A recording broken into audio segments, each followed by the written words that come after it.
On est sur un système de vidéosurveillance, c'est-à-dire qu'on enregistre les images et on les regarde a posteriori s'il y a eu un problème.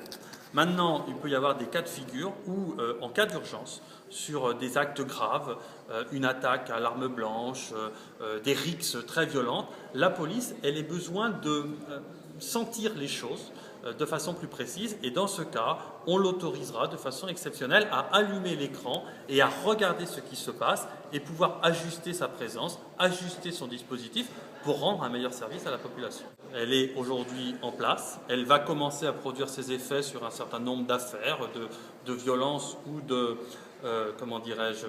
dégradation. Après, il peut y avoir des exceptions, en effet, sur lesquelles on autorisera la police à prendre la main, parce que c'est aussi la façon d'assurer la protection de nos concitoyens. On évolue, parce que le dispositif que l'on a au Mans est un dispositif que je qualifierais d'anachronique. Il n'y a pas une seule ville en France qui a choisi la même chose que nous. C'est un choix qu'on assume totalement, mais on peut ajuster les choses. Il n'y a pas une ville qui a choisi de mettre en place des caméras où il n'y a personne derrière les écrans. C'est le cas au Mans. Que ce soit au commissariat ou à la ville du Mans, il n'y aura personne derrière les écrans, sauf cas exceptionnel majeur, comme on va le préciser dans une convention. Et il n'y a pas une seule ville qui a décidé que le dispositif ne s'appliquerait uniquement la nuit.